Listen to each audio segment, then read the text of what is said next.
Yo le invito a que me acompañe a Colosenses, capítulo 1, versículos 1 al 10.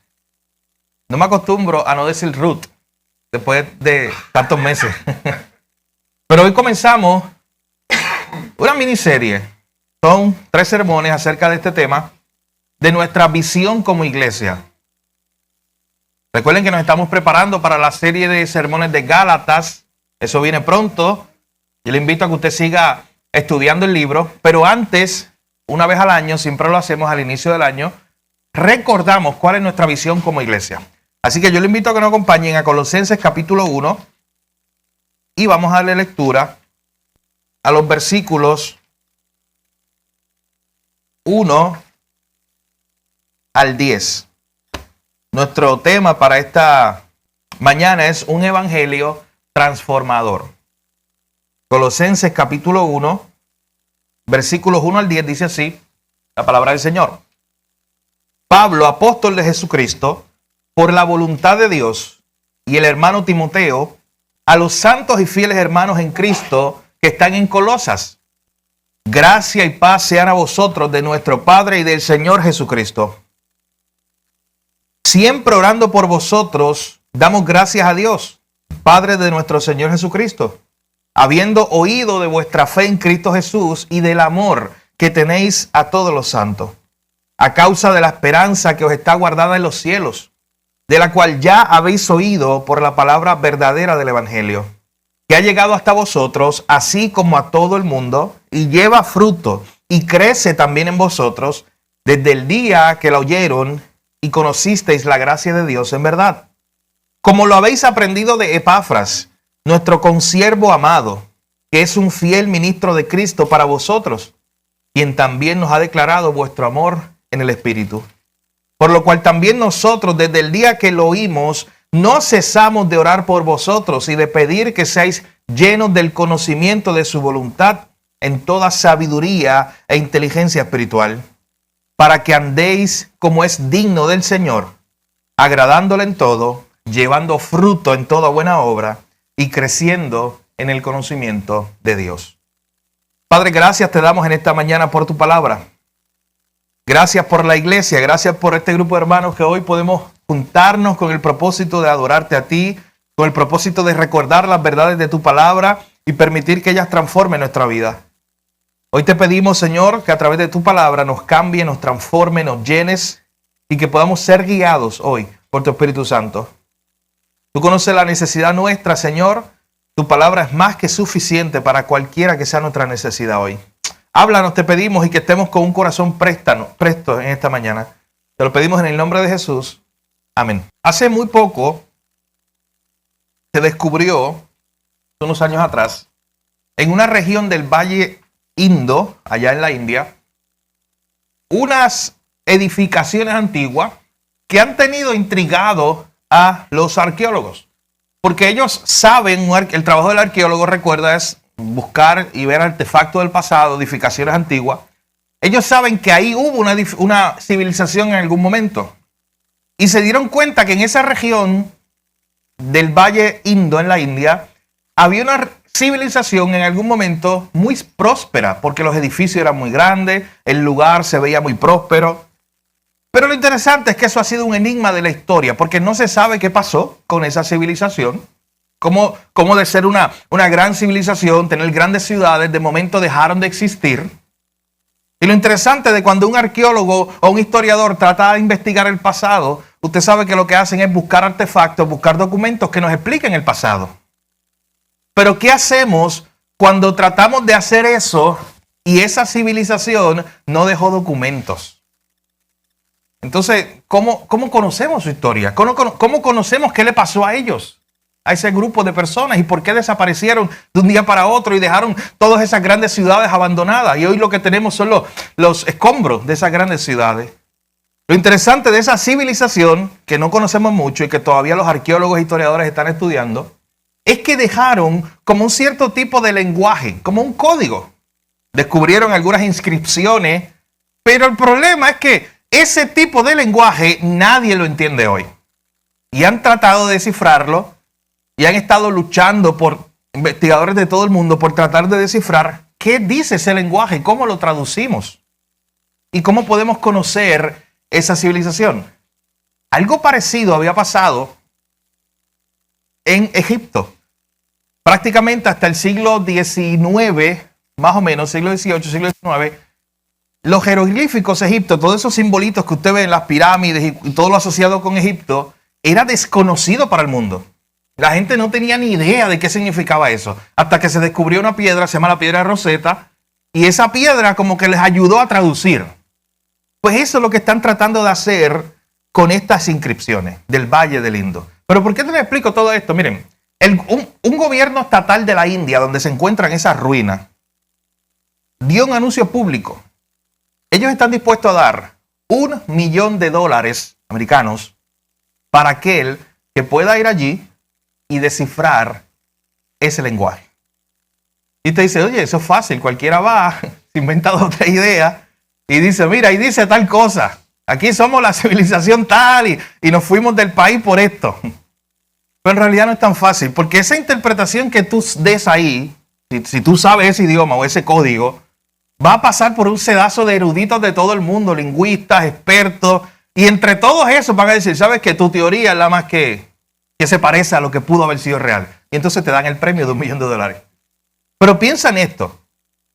Para nosotros poder conocer lo que hay ahí, es algo muy complicado, incluso imposible, y probablemente si no aparece alguna inscripción, otra que nos ayude a traducir eso, eso quedará perdido para siempre.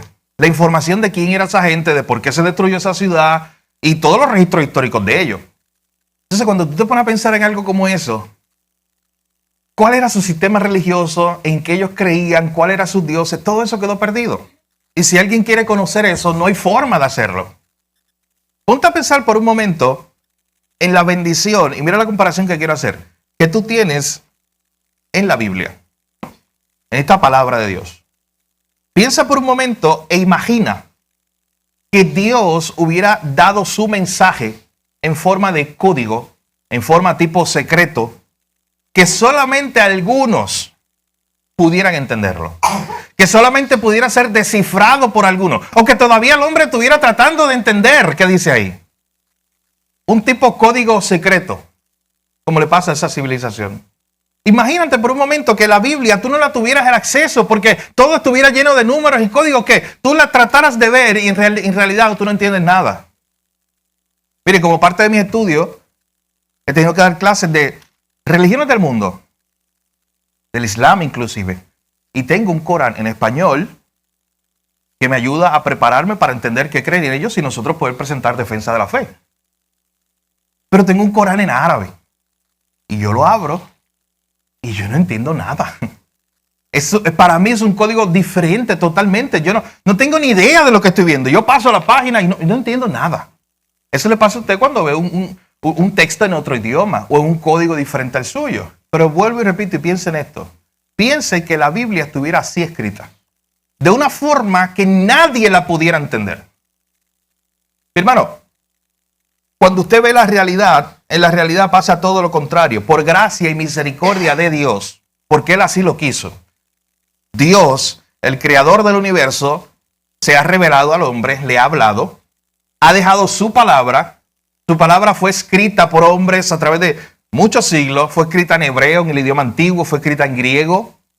Pero luego esa palabra se tradujo y hoy usted la tiene en español.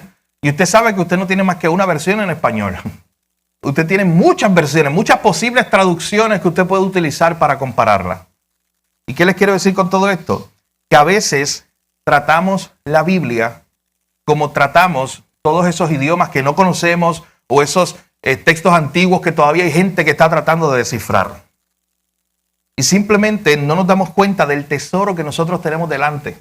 De saber que el Dios del universo, el creador de todas las cosas, habló. Y no solamente que Él habló, sino que yo puedo entenderlo. Miren, hay gente mística que le gusta todas estas ideas. Dicen, ¿sabes qué? Yo quiero buscar una experiencia especial, específica, me tengo que trepar a un monte y allá voy a estar tantos días y después de estar tantos días yo quiero escuchar la voz de Dios y ese tipo de cosas. Miren, si usted tiene una Biblia, usted ábrala, usted léala Hermano, y ahí está la voz de Dios. Es Dios hablándole a usted. Y usted puede entenderlo. Y es un tesoro que muchas veces lo dejamos pasar por alto. Pero hermano, hay una gracia de Dios en el hecho de que Dios pueda ser conocido. Escucha bien, Dios no es como otros dioses de la antigüedad, que prácticamente le gustaba jugar a las escondidas para que el hombre tratara de conocerlo. No, mi hermano, el Dios nuestro, por gracia, es un Dios que se ha revelado, que ha dicho, estoy aquí, yo soy Dios, yo te he salvado, este es el plan de salvación, esta es mi historia. Este es Cristo, y te lo explica. Dios no está jugando a las escondidas. De hecho, el que está jugando a las escondidas es el hombre. Eso empezó desde Adán. ¿Se acuerdan qué hizo Adán cuando pecó? Adán fue el que se escondió. Así que Dios se ha revelado. Y lo que queremos decir con todo esto, y por qué lo conectamos con nuestro tema de hoy, cuando enfatizaremos esta idea de conocer a Dios. Mi hermano, porque es un privilegio que usted pueda conocer a Dios y ya usted tiene las herramientas para conocer a Dios. Y no es muy difícil, no hay que descifrar un código. No hay que subir un monte para esperar a ver si ese Dios te decide hablar. Dios ha decidido hablar por medio de su palabra y hoy tú la tienes disponible. Tú puedes conocer a Dios, tú puedes conocer de Él a través de su revelación. Y en esta mañana nosotros queremos empezar esta serie de sermones recordando cuál es nuestra visión como iglesia. Si usted ve, nosotros hemos resumido, y eso usted lo ha visto muchas veces por ahí, en la promoción de la iglesia, en las pantallas se presentan constantemente esas tres palabras que están ahí: conocer, amar y servir. Y es que esas tres palabras es como el resumen de nuestra visión como iglesia. A mí siempre me gusta explicarlo de atrás para adelante. Como le he dicho anteriormente, yo no puedo servir a un Dios que no amo y yo no puedo amar a un Dios que no conozco. Así que todo comienza ahí. Yo no puedo servir a un Dios que no amo porque, imagínense, no lo sirvo por amor, lo voy a servir por obligación. Y yo no puedo amar a un Dios que no conozco. Yo tengo que conocerlo para entonces amarlo. Así que todo comienza por ahí. Y lo que queremos ver en esta mañana es a través de este pasaje de Colosenses capítulo 1, cómo esas tres verdades de la vida del creyente, porque al final esa es la vida del discípulo, de todo discípulo. El discípulo, el Hijo de Dios, está llamado a conocer a Dios, a amar a Dios y luego a vivir una vida de servicio, de entrega a Él.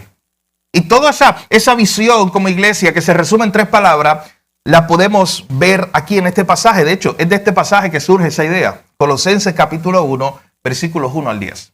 Mi hermano Pablo escribió esta carta a los colosenses aproximadamente entre el año 60 y 61 después de Cristo. Para que usted tenga un contexto, han pasado como 30 años después que Jesús vino a esta tierra, murió, resucitó, ascendió a los cielos. El evangelio se había empezado a expandir. Pablo se había ido con unos colaboradores para predicar el libro de Hechos. Usted sabe todo lo que ocurrió allí. Y cuando él les predicaba en una iglesia, él formaba un grupo de personas, de creyentes, que se reunían y constituían una iglesia. Y luego Pablo los visitaba nuevamente y más adelante les escribía una carta. Esa era la forma en que Pablo normalmente le daba seguimiento a las iglesias. Y Pablo, en este momento, probablemente cuando escribe esta carta, él se encuentra preso en Roma. Recuerden que a Pablo se lo habían llevado allá a la cárcel en Roma. Él había pedido ver al emperador para presentar también defensa de la fe. La iglesia de Colosas probablemente no la había fundado Pablo, sino un hombre que incluso aparece ahí, que se llamaba Epafras. Y el tema principal de esta carta a los colosenses es la superioridad o la supremacía de Cristo. Cómo Cristo está por encima de todas las cosas, cómo Él es el primero de todas las cosas.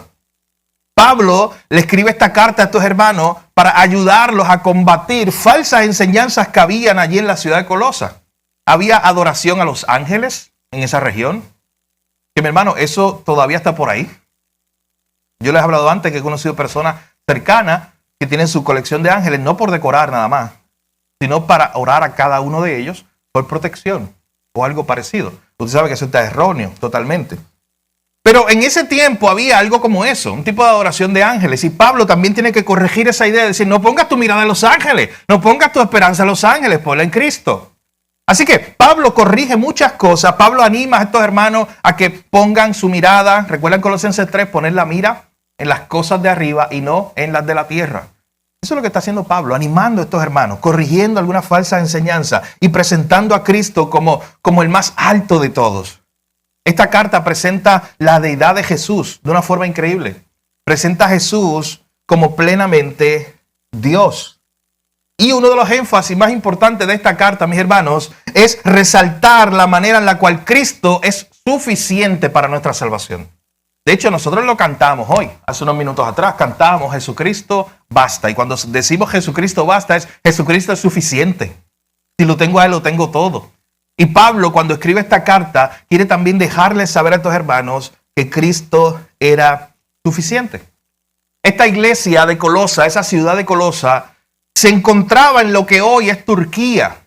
Turquía tuvo muchas de las iglesias que luego pasaron a ser iglesias del Nuevo Testamento. Así que esta iglesia estaba allí, estaba creciendo. Esta pequeña ciudad de Colosa estaba cerca de otra ciudad que usted conoce en la Biblia, que se conoce como la ciudad de Laodicea. ¿Ha escuchado esa ciudad? ¿Ha ido el libro de Apocalipsis? Esa ciudad era muy próspera. De hecho, parte del mensaje era que ellos se creían ricos por estar allí en la ciudad próspera. Eso hacía que como Laodicea fuera una ciudad tan próspera, Colosa siempre fuera una ciudad chiquitita. Siempre estuviera a la sombra y no creció tanto. De hecho, hablando de registros arqueológicos, sabe que muy poco después que Pablo escribió esta carta a los colosenses, hubo un gran terremoto y la ciudad de Colosa se destruyó para siempre y nunca más la pudieron reconstruir hasta hoy. Así que Pablo le escribió esta carta a un grupo de hermanos que poco tiempo después iban a experimentar una situación muy difícil. Imagínate, su pueblo se destruyó, su iglesia se destruyó y tuvieron que abandonar la ciudad. Una destrucción tan grande que tuvieron que abandonar la ciudad. Y de hecho hasta hoy todavía no se ha explorado arqueológicamente toda esa región. Un día encontrarás por ahí la noticia.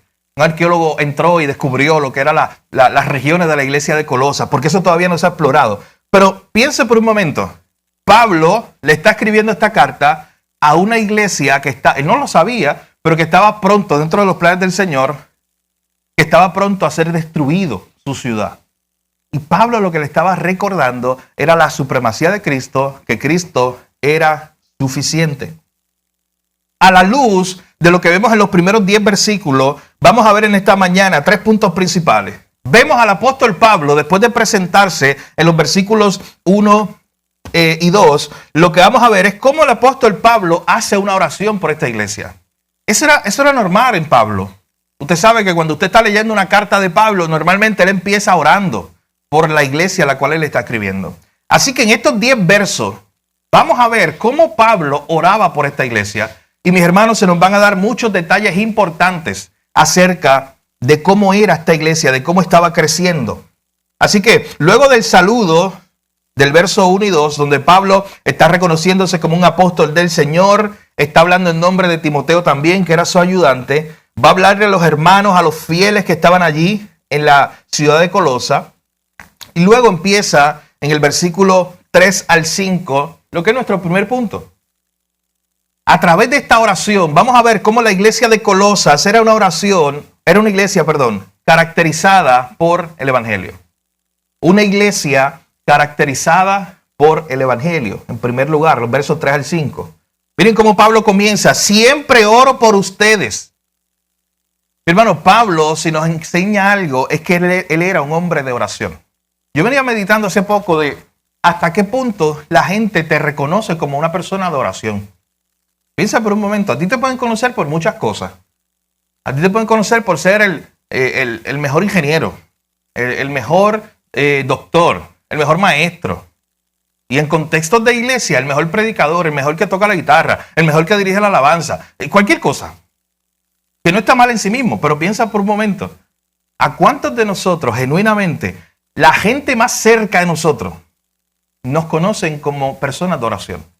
Que digan, ¿sabes qué? Fulano, eso es un hombre de oración. Y fulana es una mujer de oración. ¿Por qué? Porque ora, porque la gente lo ve todo el tiempo. Porque es aquel que siempre está orando. Mi hermano, Pablo era reconocido así. Pablo era un hombre de oración. Usted lo ve en todo momento, está orando. Le escribe estas cartas y le dice, oye, siempre yo oro por ustedes. Y siempre le doy gracias a Dios, al Padre de nuestro Señor Jesucristo. Y miren por qué específicamente Pablo en el versículo 4 estaba orando. ¿Qué pasaba en esta iglesia? ¿Qué había escuchado Pablo? Recuerda que Pablo no estaba ahí en ese momento. Pablo está muy lejos en Roma, está escribiendo una carta, pero a él le llegaron noticias de algo que estaba pasando allí en la ciudad de Colosa. Miren el versículo 4. ¿Qué es lo que estaba pasando en la iglesia de Colosa? Pablo dice, habiendo oído de vuestra fe en Cristo Jesús. Miren esto en primer lugar. Pablo había escuchado de la fe de estos hermanos. Y cuando dice la fe, significa que Pablo había escuchado que estos hermanos habían conocido a Dios, habían conocido el Evangelio, habían abrazado el Salvador, la fe, y eran creyentes genuinos. Y estaban poniendo esa fe en práctica. Mi hermano, habían cientos, yo no sé si miles de kilómetros entre una ciudad y otra. Y Pablo le llegó esa gran noticia. Oye, ¿tú te acuerdas de aquellos hermanos en Colosa? Esos hermanos son hombres de fe. Son hombres que le creen a Dios verdaderamente. Son hombres que han puesto su fe en Jesucristo como el único Salvador. Descansan solamente en Él. Y que día a día siguen creyendo en Él porque saben que fuera de Él no hay nada. Es una fe real la que tienen estos hombres allá en Colosa. Pero Pablo no solamente había escuchado acerca de la fe que tenían estos hermanos. Miren lo que dice la segunda parte del versículo 4. También Pablo había escuchado del amor que tenéis a todos los santos. Así que ya solamente con esta introducción, con ese versículo, ya podemos ir viendo, mi hermano, por qué este resumen de tomar estas tres palabras, conocer, amar y servir. O sea, estas personas tenían una fe, un conocimiento de Dios, pero no era un conocimiento de cabeza llena y corazón vacío, como muchas veces tenemos. Esta gente tenía un conocimiento de Dios, esta gente tenía fe en Dios, pero ese conocimiento de Dios, miren a qué los había llevado. Dice la segunda parte del verso 4.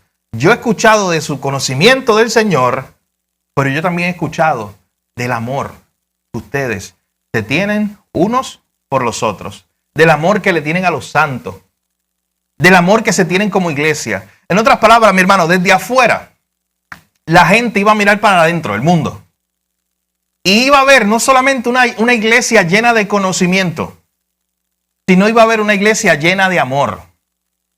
Y eso es muy importante que usted lo considere, mi hermano. Que lo consideremos de forma individual, pero también usted es parte de esta iglesia en colectivo.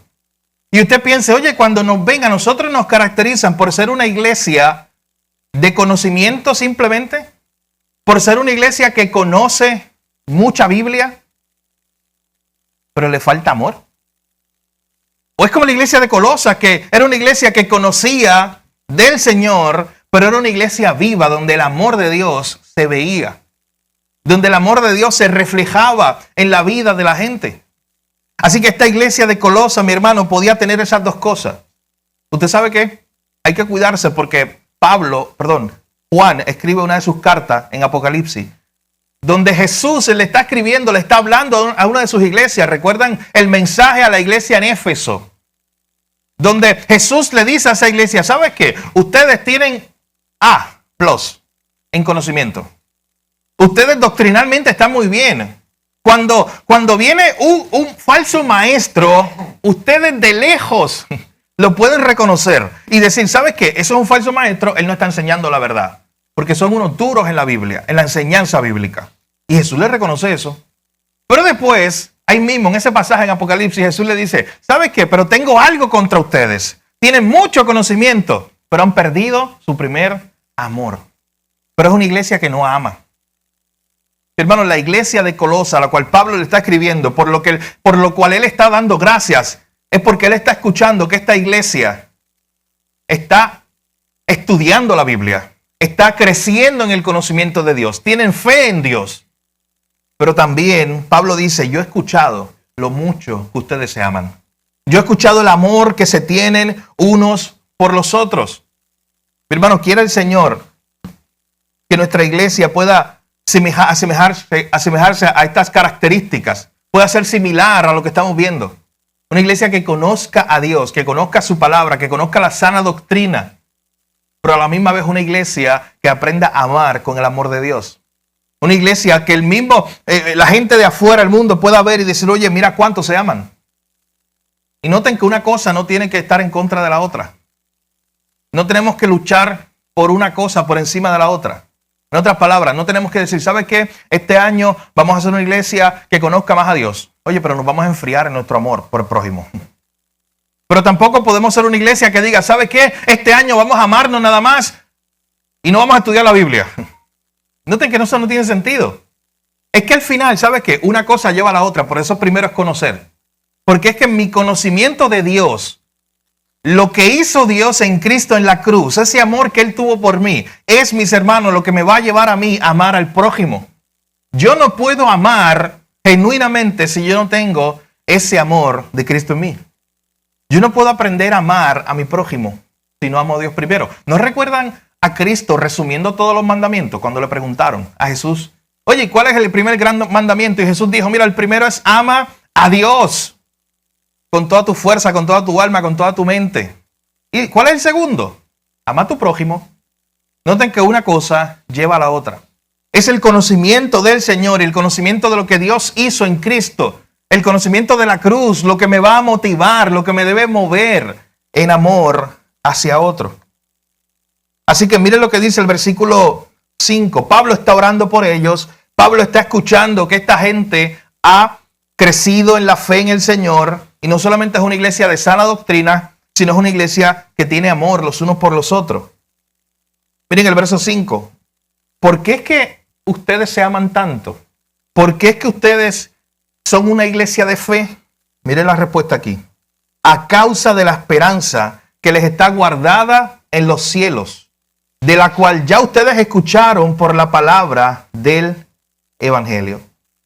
En otras palabras, mis hermanos, Pablo les está diciendo, es a causa de esa esperanza que ustedes tienen guardada en los cielos, que ustedes son la iglesia que son. En otras palabras, como esta iglesia de Colosas conocía a Cristo, conocía el tesoro que tenían en Cristo. ¿Sabe a qué se parece esto? Se parece a Primera de Pedro 1, cuando Pedro le recuerda a la iglesia toda la herencia. ¿Recuerdan ese pasaje? Toda la herencia que tenían en Cristo Jesús. Todos los tesoros que tenían en Cristo Jesús. Y Pablo le está diciendo lo mismo. Ustedes, por esa esperanza que tienen allá reservada en los cielos, por esa seguridad de lo que hizo Cristo allí en la cruz para salvarlo, es por eso que ustedes son una iglesia así. Una iglesia llena de fe, una iglesia que conoce a Dios, pero también una iglesia llena de amor. Así que, mi hermano, ¿cómo aplicamos esto y lo aterrizamos? ¿Cuál es la medicina que podemos tomar, el antídoto, para cuando nuestras iglesias hoy, en tiempos modernos, tienen falta de una u otra cosa?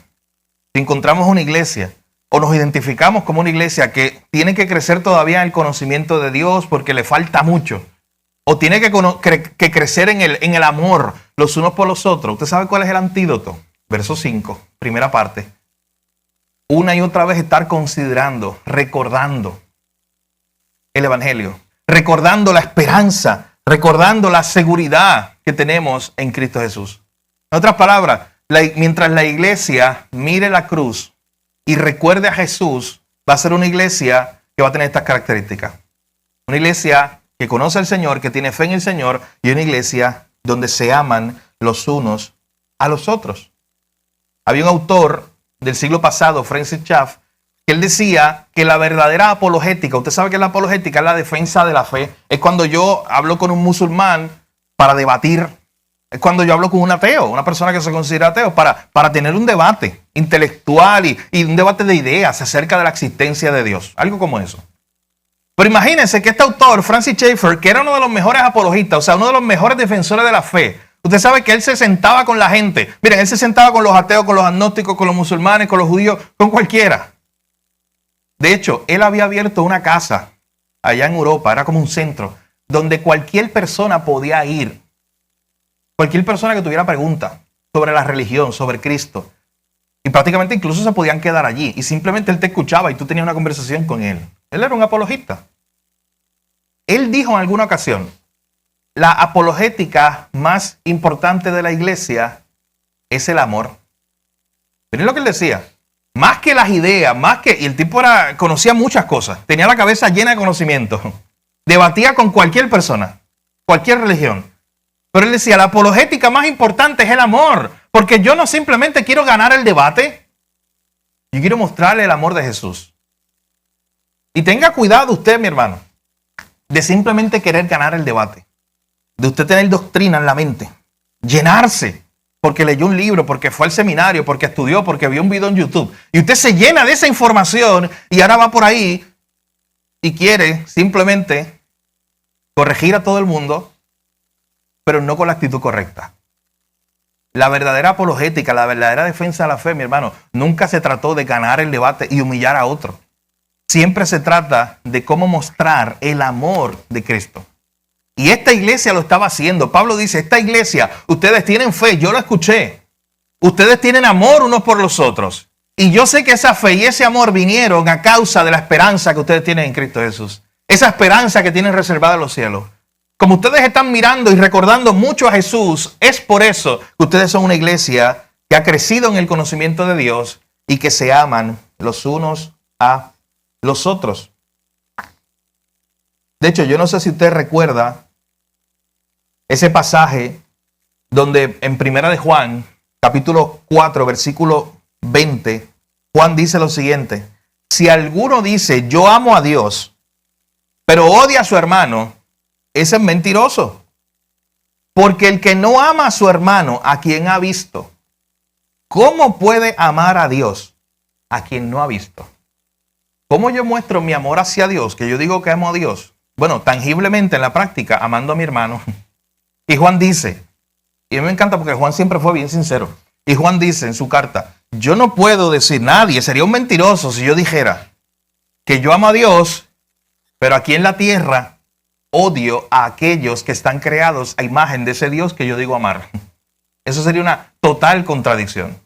Así que Pablo está reconociendo a estos hermanos, Pablo está animando a estos hermanos de que ellos tenían una esperanza, ellos tenían que recordar lo que eran en Cristo Jesús, y es a través de eso que ellos podían manifestar esta fe que tenían y este amor que tenían. Hermano, es que cuando conocemos a Dios, como conoció esta iglesia a Dios, todo cambia.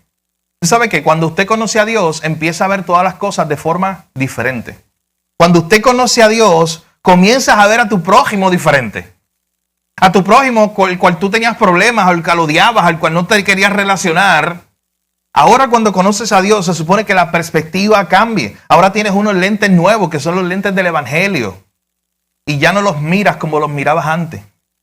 Así que se supone que todo cambia. Esta iglesia escuchó el Evangelio, comenzó a crecer en el Señor, comenzó a ser una iglesia donde el Evangelio la estaba transformando, conociendo a Dios, amando al Señor. Y Pablo está reconociendo eso. Esta era una iglesia, en primer lugar, caracterizada por el Evangelio. Nuestro segundo punto, miren la segunda parte de ese versículo 5 hasta el verso 8. Este segundo punto está titulado Un evangelio que da fruto. Mi hermano, esto no simplemente era teoría. Pablo no simplemente está diciéndole a estos hermanos que en teoría ellos tenían un conocimiento de Dios en su cabeza. No, ellos estaban rindiendo fruto. Miren lo que ocurre aquí. Versículo 5, la segunda parte. Ustedes ya escucharon por la palabra verdadera del Evangelio esa esperanza. Esa palabra verdadera del Evangelio que ha llegado hasta vosotros, así como a todo el mundo, y lleva fruto y crece también en vosotros, desde el día que lo oyeron y conocieron la gracia de Dios en verdad. Como lo habéis sorprendido de Epafras, nuestro consiervo amado, que es un fiel ministro de Cristo para vosotros, quien también nos ha declarado vuestro amor en el Espíritu. Mira lo que está ocurriendo aquí. Pablo entonces le dice a estos hermanos que el evangelio que una vez ellos escucharon está todavía dando fruto. Y usted sabe que ya habían pasado probablemente años desde la primera vez que ellos escucharon el evangelio. Este pasaje, escuche bien, y a veces no lo tenemos así, pero es uno de los pasajes más importantes en el Nuevo Testamento acerca de tu vida cristiana. ¿Usted sabe por qué? Porque Pablo le está diciendo a esta gente, oye, ustedes un día escucharon el evangelio, pero hasta hoy, verso 6, ese evangelio lleva fruto y está creciendo en ustedes desde el día que ustedes lo escucharon. Hermano, en otras palabras, si tú escuchaste el evangelio un día, significa que ese evangelio te está haciendo crecer todos los días. De hecho, si tú no estás creciendo en el evangelio, nunca conociste el evangelio. Hermano, porque algo que está vivo crece. Si yo voy ahorita en la parte de atrás y veo un árbol que no está creciendo, al contrario, está seco, mi primera intuición, mi primer pensamiento es que esto está muerto. Esto no tiene vida. Porque si eso tiene vida, se supone que va a crecer. Si tiene algo en sí mismo, esa vida va a permitir que ese árbol crezca y dé fruto, naturalmente. Pero si no está creciendo y no está dando fruto, está muerto. Y aquí, mi hermano, es importante lo que Pablo está diciendo. Escuche bien. Pablo dice en el verso 6, desde el día que ustedes escucharon el evangelio, hace yo no sé cuántos años, hasta hoy, ese evangelio sigue produciendo un fruto en ustedes.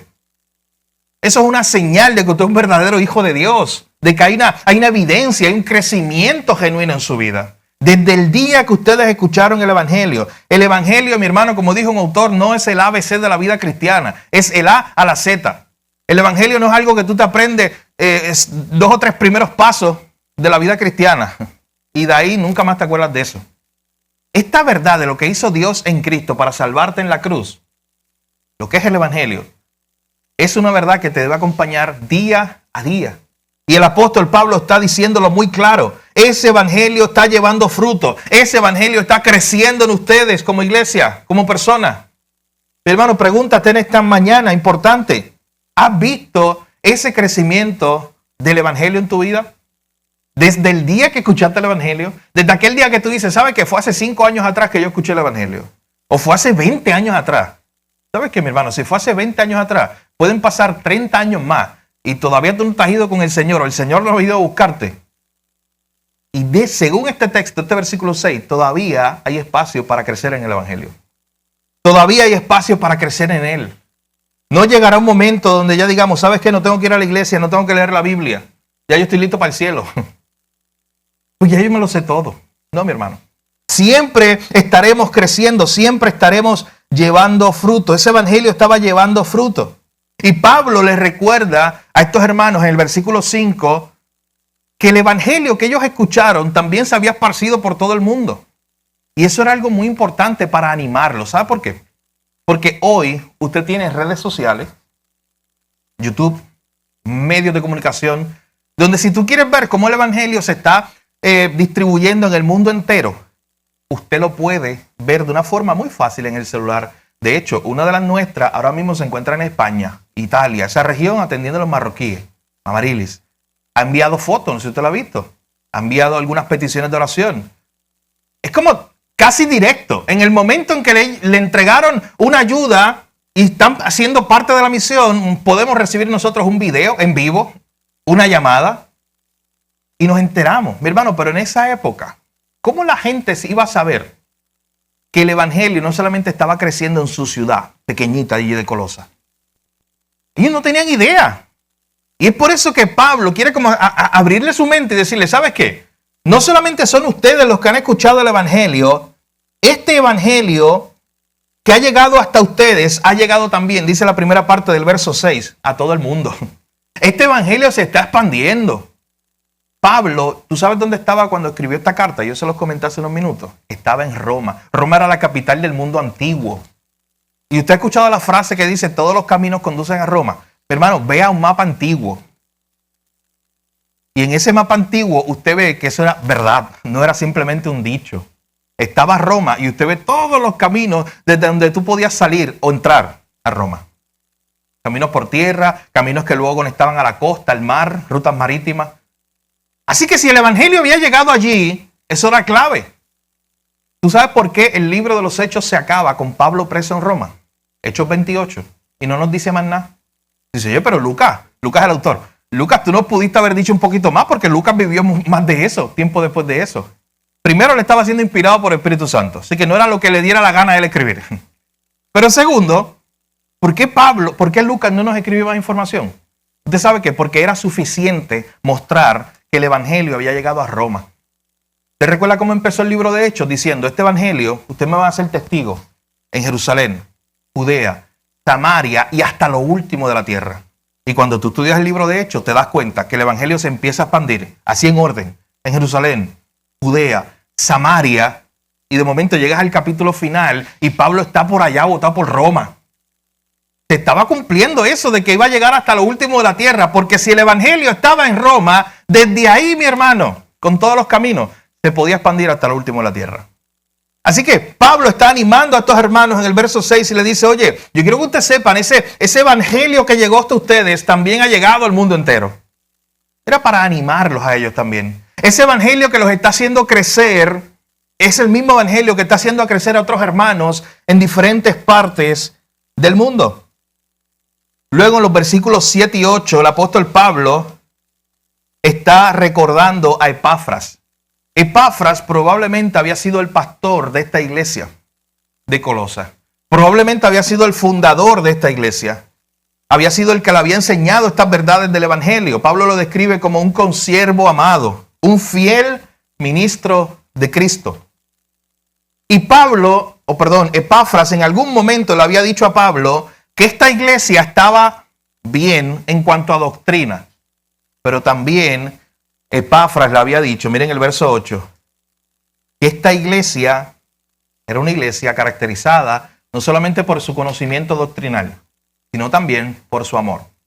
Así que noten, otra vez vemos esta idea, una iglesia que escuchó el evangelio, una iglesia que está conociendo a Dios, una iglesia que está creciendo en el Señor, pero a la misma vez acompañado de ser una iglesia que está amando al Señor, que está amando al prójimo.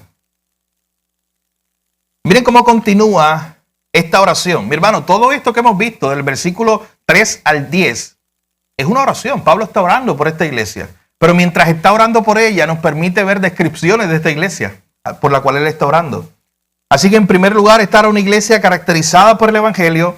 En segundo lugar, estar una iglesia que estaba abrazando el evangelio y estaba obteniendo fruto.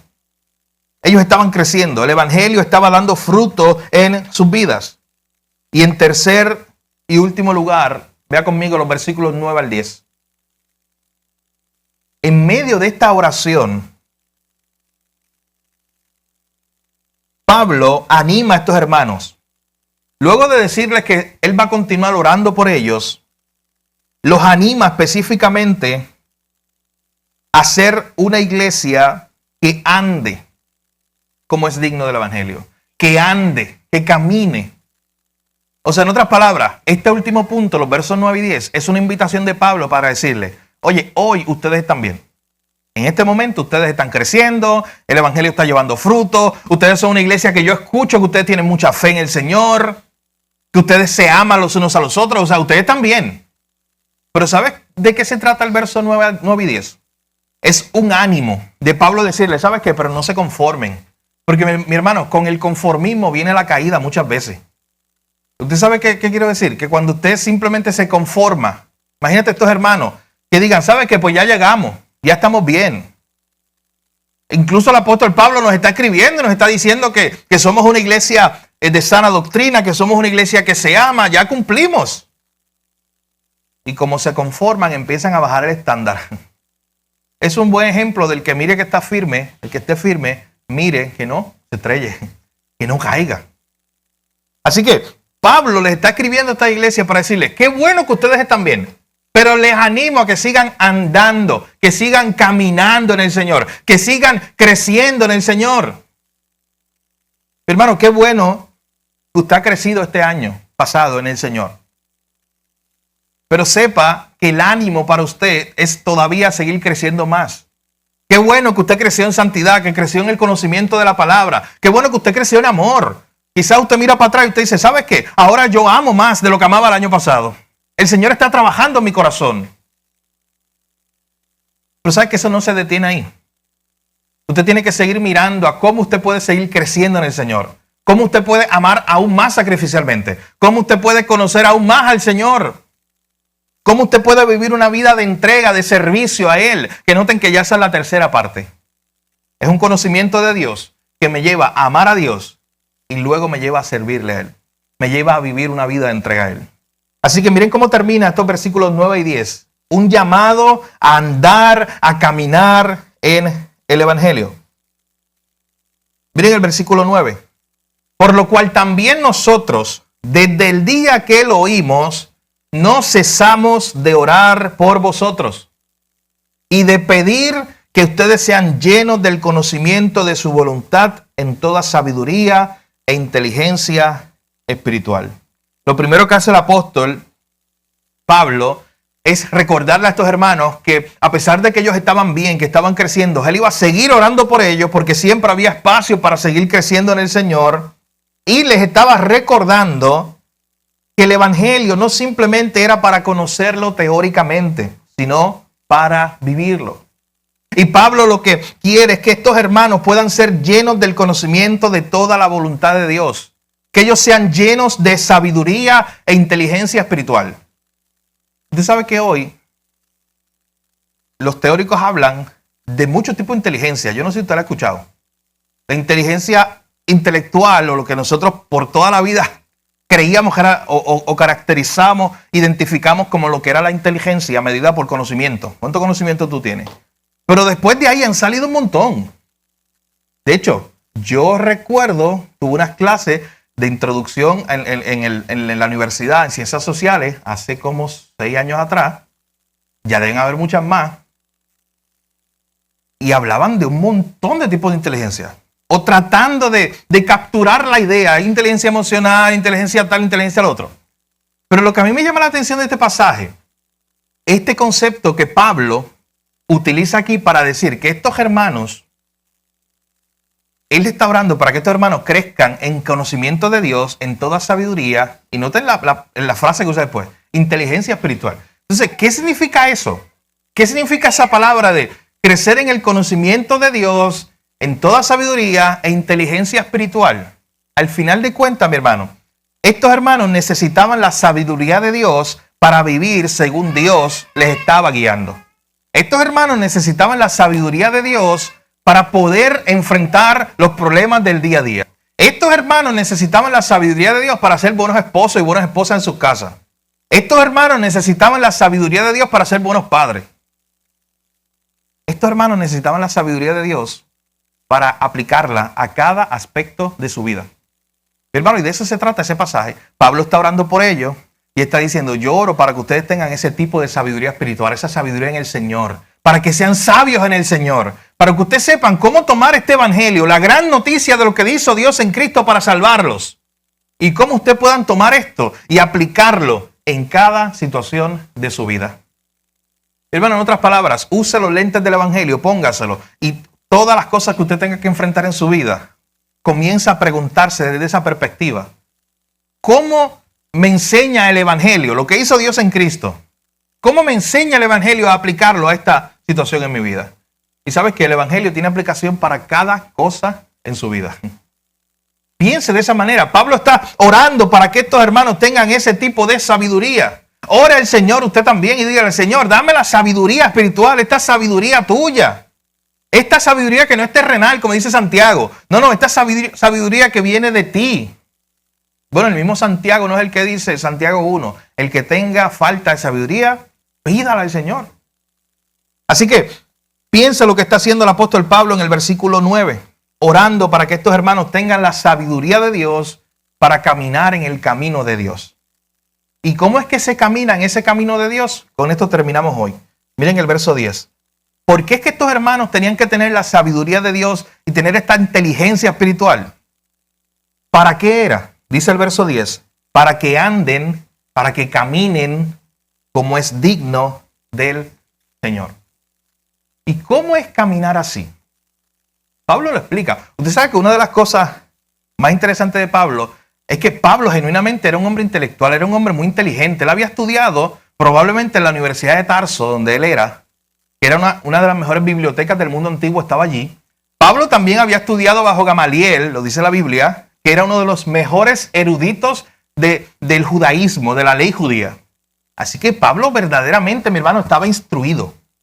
Usted sabe que Pablo sabía de filosofía, Pablo sabía de religiones, Pablo cita a otros autores incluso cuando está dando sus discursos. Pablo era un hombre instruido. De hecho, él deja todo eso como basura. ¿Se acuerdan de Filipenses 3? Cuando él dice, todo eso yo lo he dejado atrás por el conocimiento. Un conocimiento que para mí es el más importante. El conocimiento de Cristo Jesús. Todo eso se había quedado atrás. Pero miren esto.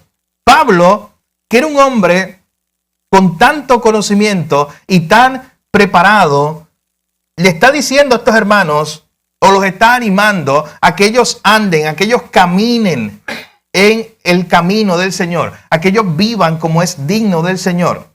¿Y cómo nosotros llegamos ahí? Para completar la idea de lo que les quería traer, porque simplemente les dije que Pablo era inteligente, pero no les dije por qué. O sea, lo que le acabo de decir hace 5 segundos atrás. Pablo le encantaba presentar las ideas en orden. Eso es lo que les quería mostrar. Pablo normalmente, a diferencia de Pedro, usted ve a Pedro cuando está hablando en su carta, a veces era bien difícil predicar a Pedro, mi hermano, porque Pedro a veces no seguía un argumento. Te presentaba una idea aquí y de momento te habla otra cosa y de momento en 3 versos después te habla de la misma cosa que te había hablado antes. Y tú dices, ¿cómo yo voy a tomar estas verdades y transmitirlas? Pero Pablo nos ayuda a todos los predicadores. Porque Pablo, como tiene esa mente organizada, cuando él construye sus argumentos, los construye así, literalmente, A, B y C, en orden. Cuando tú estudias las cartas de Pablo, coge un lápiz y empieza a sacarlo ahí, dividirlo, para que tú veas cómo él hace las cosas así en orden. Y lo que él hace en este pasaje, lo hemos visto, los está presentando en orden ciertas ideas. Ahí en el versículo 10 dice, para que anden como es digno del Señor. ¿Y cómo es que andamos? De una forma que es digna del Señor.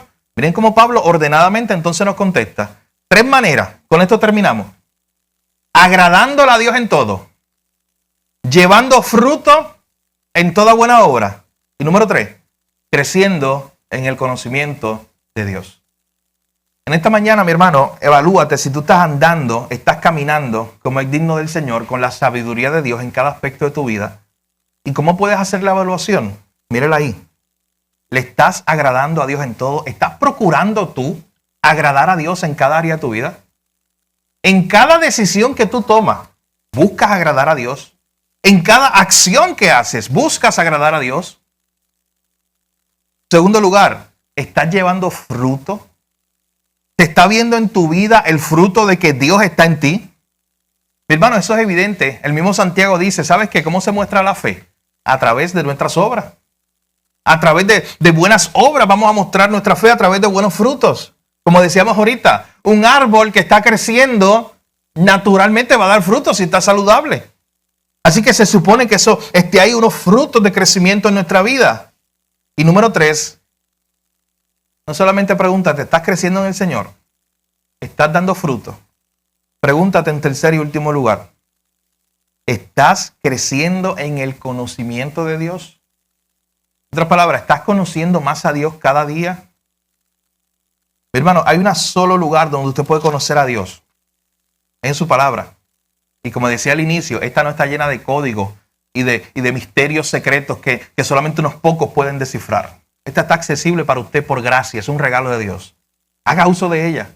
Conozca a Dios. Saque tiempo todos los días para conocer más a Dios. Escuche bien esto, porque a veces nosotros con las frases que decimos se parecen, pero no son las mismas y nos confundimos. Yo no dije saque tiempo cada día para conocer más de Dios, sino para conocer más a Dios. Y es que es un juego de palabras, pero la diferencia es bien grande. Conocer de Dios es conocer cosas de Él. Los demonios creen y tiemblan, dice la Biblia. Saben cosas de Dios. Cosas de Dios, puedes salir ahora y vete a almorzar por allí donde tú quieras, donde te guste. Y pregúntale a alguien por ahí, ¿tú conoces algo de Dios? Y aunque no sea un creyente, aunque él no haya salido de la iglesia hoy, te puede decir algo, una idea general. Pero es diferente, mi hermano, cuando tú conoces a Dios. Cuando tú sacas tiempo para conocerlo a Él. Miren, no es lo mismo conocer el Salmo 23 por referencia, que eso lo usan hasta los funerales, personas no creyentes utilizan ese salmo. No es lo mismo conocer el Salmo 23 por referencia que conocer al pastor del Salmo 23. Cuando dice Jehová es mi pastor. Hay otros que conocen de ese salmo y conocen de ese Jehová es mi pastor, pero no lo conocen a él. No es su pastor. Así que la idea, mis hermanos, es que nosotros podamos crecer en el conocimiento de Dios, en que podamos crecer conociéndolo más a Él. No simplemente conociendo cosas de Él, conociéndolo a Él, teniendo una relación con Él. Y el apóstol Pablo nos está animando a agradarle a Dios, llevar fruto y crecer en nuestro conocimiento de Dios. Miren, Pedro, cuando termina su carta, segunda de Pedro, Miren lo que él dice acerca de este tema. Segunda de Pedro capítulo 3, versículo 18. Pedro termina su carta animando a los hermanos a crecer en el Señor. Pedro le dice, antes bien, creced en la gracia y en el conocimiento de nuestro Señor y Salvador Jesucristo. A Él sea la gloria, ahora y hasta el día de la eternidad. Amén. Miren cómo Pedro termina su carta. Crezcan en la gracia y en el conocimiento de nuestro Señor Jesucristo. Mi hermano, usted lo va a encontrar una y otra vez en diferentes partes de las Escrituras. Ese llamado a crecer en el conocimiento del Señor. El pastor Charles Spurgeon, un pastor del siglo XIX allá en la Gran Bretaña, decía lo siguiente sobre ese versículo. El que no desee conocer más de Cristo, aún no conoce nada de Él. Porque el que lo conoce, siempre va a querer conocer algo más de Él. Porque el que conoce un poquito, es como un tesoro tan grande. De hecho, en Cristo, se nos dice en la Biblia que están en Él, encerrados todos los tesoros de sabiduría. El que conoce un poco de Cristo, quiere conocer siempre más de Él. Y por eso este pastor Spurgeon decía, el que no desee conocer más de Él, es porque no lo conoce en realidad, en primer lugar. Cualquiera que haya bebido de Él, desea beber más. Pues aunque Cristo satisface, es una satisfacción en la cual el apetito no se sacia, sino más bien que se estimula. O sea, conozco algo de Él y no es que simplemente me sacié. Y digo, ya conocí todo de Jesús, ya conocí todo de Dios. Ahora me da más hambre de Él. Una buena señal de que usted está conociendo a Dios es que le va a dar más hambre de Dios. Una buena señal de que usted está conociendo a Dios es cuando usted se mete ahí, lee la palabra y su corazón, usted siente que arde. ¿Recuerda Lucas 24? Cuando en el camino de Maús Jesús está hablando con dos de sus discípulos que no sabían que era Él y Él es el Jesús resucitado. Y Él les explica unas cosas. Ellos todavía no entendían. Pero cuando al final de la historia Él se revela y Él dice, ese era yo que te estaba explicando en la Biblia. Ellos dicen, nosotros sentíamos como que se nos enardecía el corazón cuando tú nos abrías la Biblia. Ese sentir que usted ha sentido también del Señor, de que usted está estudiando su palabra, usted está bien animado, usted lo está creciendo. Mi hermano, eso, cuando es real, a usted le va a dar más hambre. Y usted va a querer pasar más tiempo con Él. Ese es el conocimiento de Dios verdadero. Cuando usted conoce un poquito de Dios y usted dice, wow, quisiera tener una hora más para estudiar más. Quisiera tener más tiempo para pasarlo aquí con el Señor, aprendiendo de Él. Así que el apóstol Pablo, mis hermanos, nos anima a través de este pasaje a examinar nuestra vida, a considerar si nosotros verdaderamente hemos conocido el glorioso evangelio de Jesucristo. Esas noticias que nos dicen que cuando nosotros no podíamos hacer nada, Dios envió a su Hijo para salvarnos, para darnos vida eterna. Esa gloriosa noticia que nos dice que Él nos amó tanto que envió a su Hijo para morir en nuestro lugar. Porque si usted conoce ese evangelio, esta iglesia es un ejemplo de que aquel que conoce el evangelio da fruto y crece. Y manifiesta estas características que vemos hoy. Si usted conoce el evangelio, tiene que haber crecimiento, fruto en su vida. Pídale hoy al Señor. Es un buen día para pedirle al Señor, si usted ya conoce este evangelio, que lo ayude a caminar en él, a permanecer caminando, andando como es digno de él. Y ya Pablo nos dijo en ese verso 10 las 3 formas que podemos andar como es digno de él. Agradarle a Dios en todo, llevar fruto, procurar llevar fruto para el Señor y crecer en el conocimiento de Dios. Mi hermano, ya el sermón fue predicado. La aplicación práctica que usted se tiene que preguntar en esta mañana, ¿qué yo hago en esta mañana y cada vez que usted lea la Biblia o escuche la palabra predicada? ¿Qué yo hago con esta información? Y usted sabe que hay diferentes reacciones en una audiencia. Está aquel que lo escuchó por aquí y salió por aquí. O está aquel que ni siquiera lo escuchó, porque estaba aquí y no estaba. Pero está aquel que escucha la palabra y empieza a dar fruto y empieza a hacerse preguntas. Y empieza a preguntarse, ¿qué tiene que ver eso que hablamos hoy de la palabra de Dios con mi vida?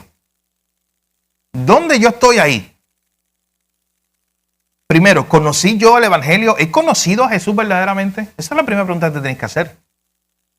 No es que he escuchado cosas de Él, no es que he ido a la iglesia por muchos años. Yo conozco a Jesús. Él es mi Salvador, Él es mi Señor. Yo entiendo el Evangelio y lo he abrazado y he puesto mi fe en Él. Porque ese es el primer paso que debes dar hoy, mi hermano, si nunca lo has hecho. Pero si ya lo hiciste y ya entregaste tu vida a Jesús, hoy es un día de reflexión también para ti y para mí. Para decir, oye, ¿cómo yo estoy comparándome con esta iglesia, con estos hermanos? Que Pablo dice, que él escuchó, que ellos estaban creciendo. Que el Evangelio que un día llegó a sus vidas todavía estaba dando fruto. Mi hermano, no eran perfectos. Le invito, es un reto. Vámonos de aquí y vámonos a almorzar. Y mientras almorzamos, abrimos el texto. Busque ahí, es más, búsquelo en todo el Nuevo Testamento. Cuando habla de la vida, de la realidad de la iglesia aquí en la tierra. ¿Dónde está que esta iglesia ya era perfecta? ¿En qué lugar va a decir? Pablo dice, ¿sabes qué? Ya ustedes hicieron todo lo que tenían que hacer, ustedes crecieron, quédense tranquilos, descansen. Es más, ya no tengan que ir a la iglesia, mana. Deja la iglesia. No, no está. Así que esta gente no era perfecta, ellos seguían teniendo problemas, mi hermano. Ellos seguían teniendo problemas matrimoniales, ellos seguían teniendo problemas con sus hijos, ellos seguían teniendo problemas en su trabajo. Pero eso no quitaba que siguieran creciendo en el Señor. Eso no quitaba que el Evangelio estaba dando fruto en su vida. Y eso es lo que usted se tiene que preguntar hoy, mi hermano. ¿El Evangelio está dando fruto en mi vida? Y si no, yo tengo que evaluarme en esta mañana y decir, Señor, ayúdame. Yo quiero andar, caminar en tus caminos, con tu sabiduría. Dame de esa sabiduría espiritual para yo caminar como tú quieres que yo camine hoy. Para yo andar como es digno de ti.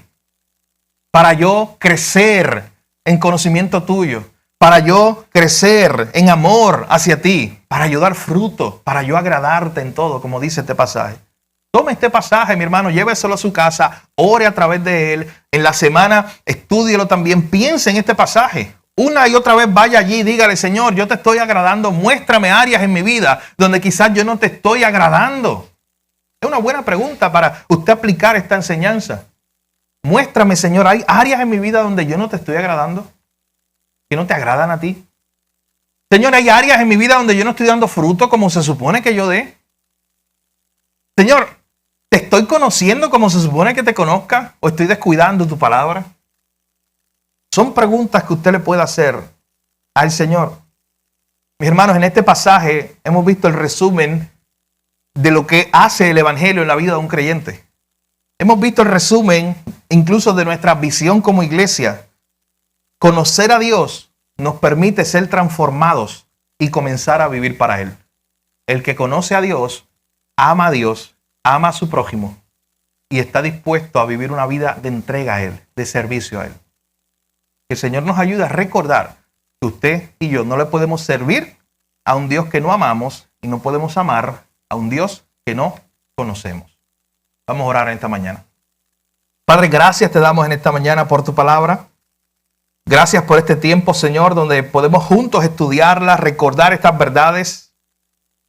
Oh Señor, en esta hora te agradecemos porque hemos visto una vez más el ejemplo de cómo el Evangelio que una vez escucharon estos hermanos allá en Colosa empezó a dar fruto en su vida. Estos hermanos, Pablo estaba escuchando desde la distancia que estos hermanos tenían fe, que estos hermanos estaban creciendo, que estos hermanos tenían una solidez doctrinal. Pero no solamente eso, estos hermanos también habían crecido en amor. No solamente tenían sus cabezas llenas de información, sino también sus corazones llenos de amor para dar al prójimo. Oh Señor, pero también hemos visto cómo tú les recordaste a esta iglesia que ellos debían seguir permaneciendo de esa forma, que ellos debían seguir andando en el Señor, que ellos debían seguir creciendo en el conocimiento de Dios, porque eso es algo que nunca termina. Que ellos debían seguir agradando a Dios en todo y dando fruto. Y que solamente ellos lo podían hacer con la sabiduría espiritual que venía de ti. Oh Señor, en esta mañana oramos a ti. Y yo te pido por aquel que no te ha conocido, Señor, que hoy sea el día de salvación, si es tu voluntad. Que hoy sea el día donde puedas reconocer que no puede salvarse a sí mismo, a sí misma. Y que solamente puede poner su fe en Jesús para salvación. Pero también te pedimos como iglesia que nos ayudes a hacernos las preguntas correctas a la luz de tu palabra. Que hoy nos preguntemos, Estamos creciendo en conocimiento. Estamos creciendo en amor. Que hoy también nos preguntemos, Señor, si te estamos agradando en cada área de nuestra vida. Y hoy te pedimos, Señor, desde ya que tú muestres algunas áreas de nuestra vida que no te agraden a ti para que nosotros las podamos llevar a ti. Que nosotros demos fruto para tu gloria. Y que nosotros sigamos creciendo, Señor, porque un verdadero discípulo nunca deja de crecer. Queremos conocerte más cada día. Gracias, Dios, por tu palabra. En tu nombre oramos, Jesús. Te lo pedimos todo. Amén.